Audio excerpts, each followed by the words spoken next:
Good afternoon. Hello, good afternoon. Right now, currently at Salabo. Let the film begin. 20. All right. Jamboree. Kẹ̀rin pa mí. Ìkọ̀kọ̀ pa mí lẹ́rìí mi ìwé sọ̀rọ̀ kan.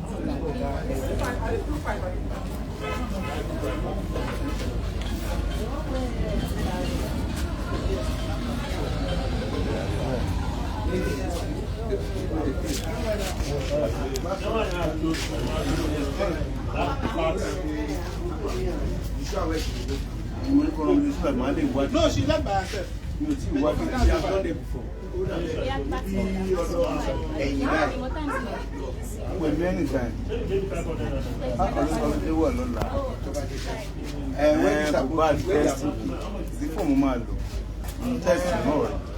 Test me.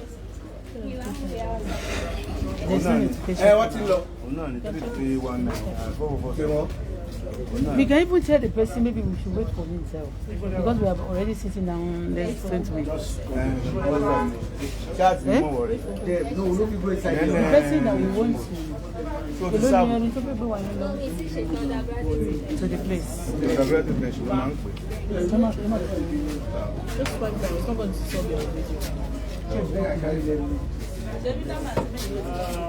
But you need to visit the Pastor.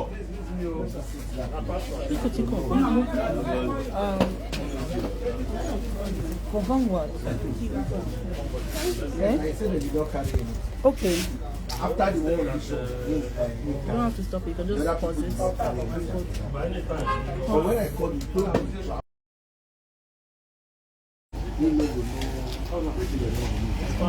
I say it's here.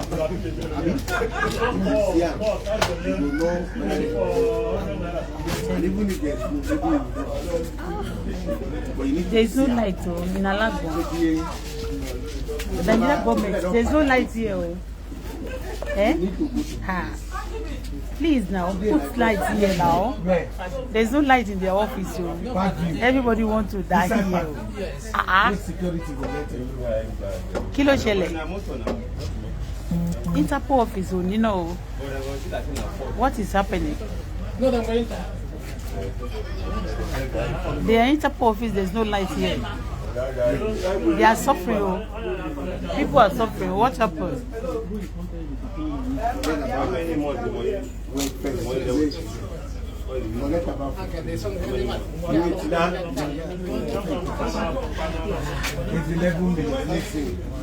Aṣọ fẹ́lẹ́fẹ́lẹ́ tí mo wọ̀ oorun fẹ́ pa ọ̀tá wa kò sí náà o.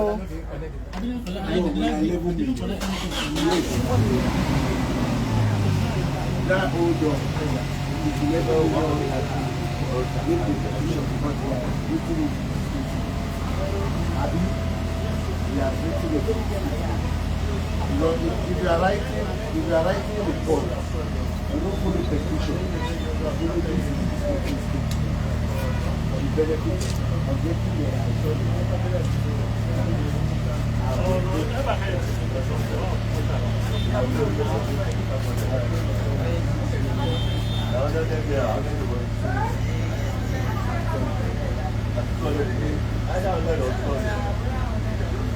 the small petition is different. So what you are saying about the market is still what you gather. Your advice is too much for me. Eh? Eh? What do you think?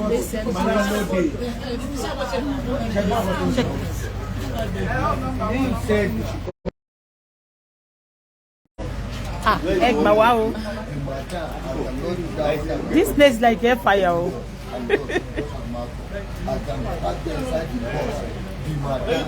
Okay. Inside the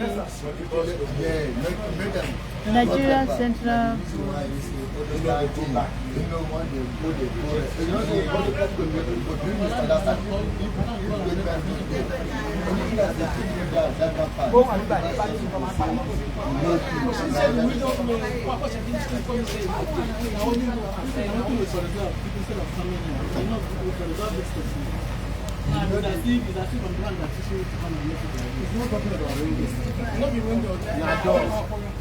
Okay, let me just give you, let me tell you something.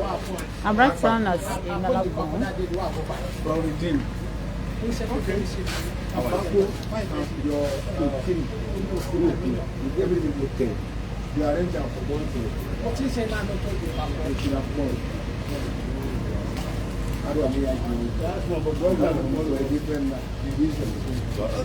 Yeah, no easy.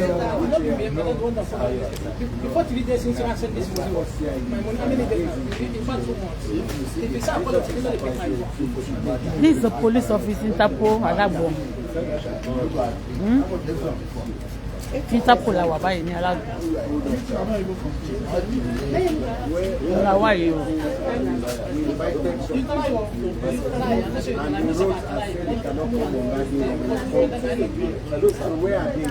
We're expecting a lawyer because they said hello, sir. This is CSP. The lawyer came here, sir. He said, yes, sir, from Malago. Yes, sir.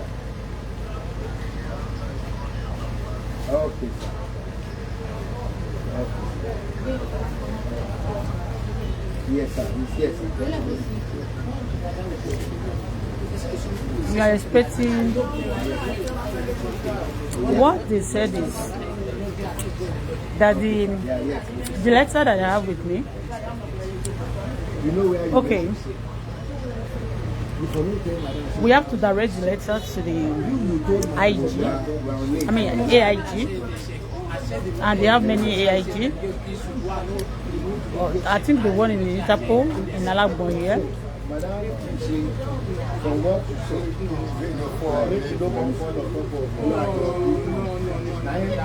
But the by Cosino.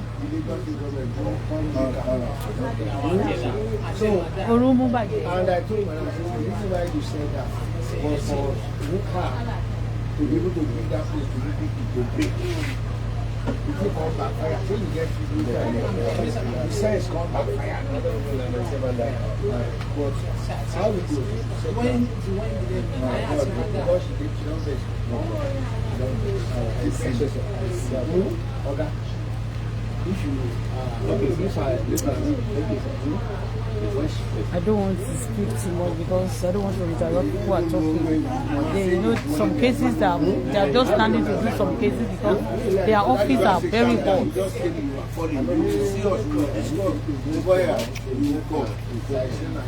He knows me, and he knows I'm the one. So we invited a certain people and we asked them to come. They wrote to their lawyer. Only what are you doing in Alagbo, Interpol? So where are you? We came to submit some petition and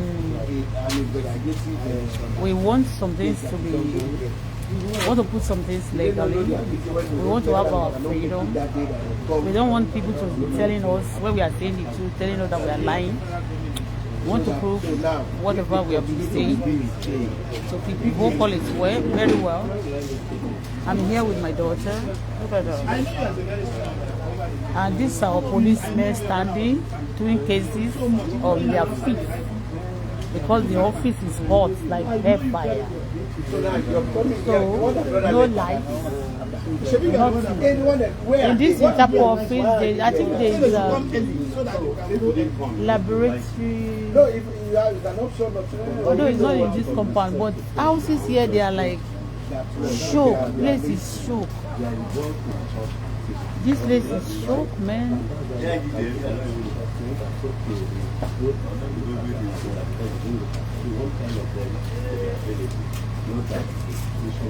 Maybe let's come and clean and see here. Too much to rishi, I don't know. Too much to rishi. I'm going to rishi.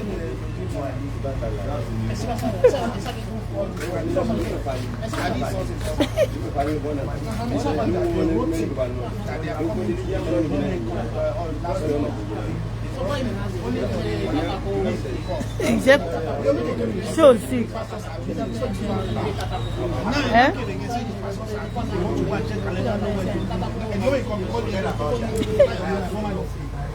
Ah, this place is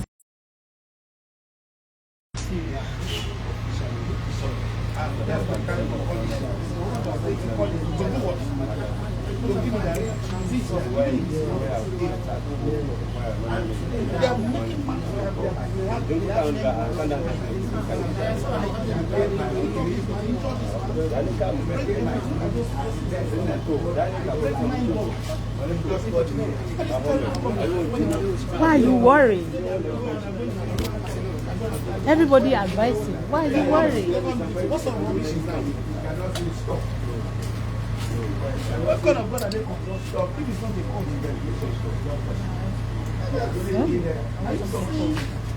Bolivera?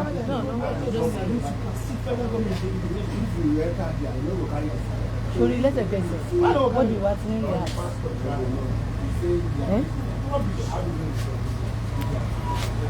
And I know him.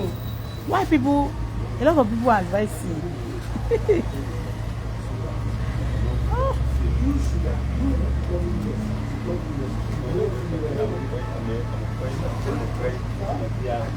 We are in the police station. I mean the police station called Alagbon in Chapolele. So all of you saying, why can't you go to your house? Don't worry.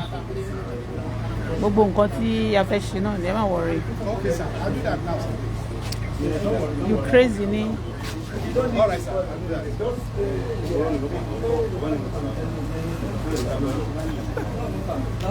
I don't know what to explain better. The Uber. Yes, they say 19 minutes away. We don't even know. 19, yeah. Let me call somebody that will just take you there now. Okay. Which of them is Oliver? Is calling me. Me. Before you go, which of these boys our taxi people get AC? Or you don't mind anyone? No, AC is okay. Mr. AC is okay. Come here, Mr. Thompson here. Mr. Akiyen. Thompson here, no far. You call Mr. Akiyen. Abi? They would have gone since now. Even the 45 minutes he said he used to come here, it was almost complete now. Abi? I called him how many minutes ago? Let me check. Ah, there's no light in this place. We are live. That is what see. We are going through a lot of things.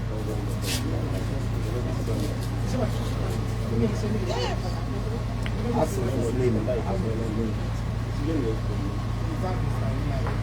It's almost 30 minutes now. Or let me call him if he's okay, yeah.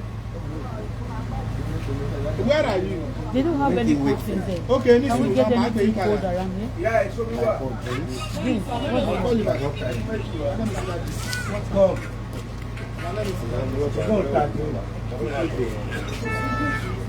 They are still here. Should they wait or should they still come? But what? Did they get? Yes. What? Did they get the motor? Yes. That means in the next 10 minutes, in the next 10 minutes, right? Okay. 15 minutes. Okay. Just wait. For this place, okay, cancel. Cancel. See what it is?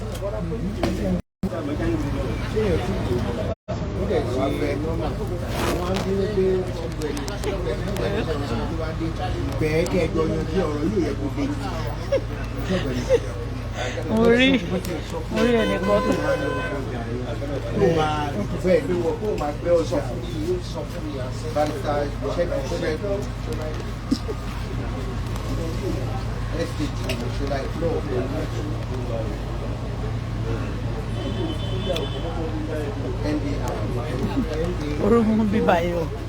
This place like a fire all over. Wow.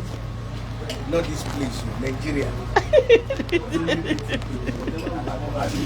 Hello. Oh my God. Eh? My God, that's not good enough. Please. Please now, please. Daddy. Ẹ jẹ́ kí no one now. My daddy, ẹ jẹ́ kí no one presidency. You know, it's living by you. Living by you, there's body law. Because you know. Ẹ jẹ́ kí no one. Oruhu. Me le body me. I cannot cover my head. Àwọn èèyàn tó borí yẹn wọ́n kàn máa jóná máa bí aṣọ ni wallahi tallahi. Yes, láti bo.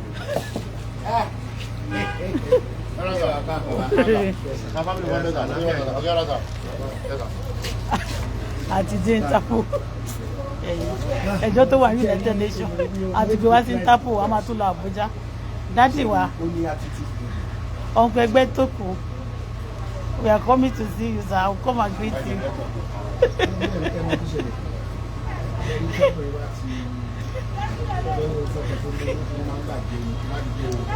Ẹ̀yin ọmọ burúkú tẹ́lẹ̀ fẹ́ mi lọ́rùn lẹ́yìn.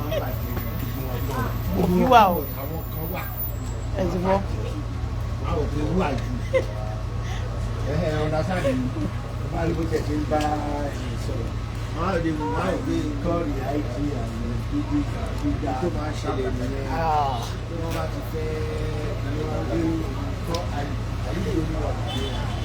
That's it. Ali, you don't say that. We don't give $1.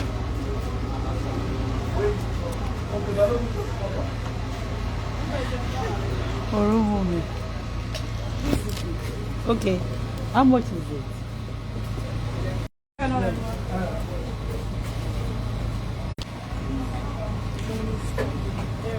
What's the flag again? Let me go for now. I will see you. I want to drink my mouth.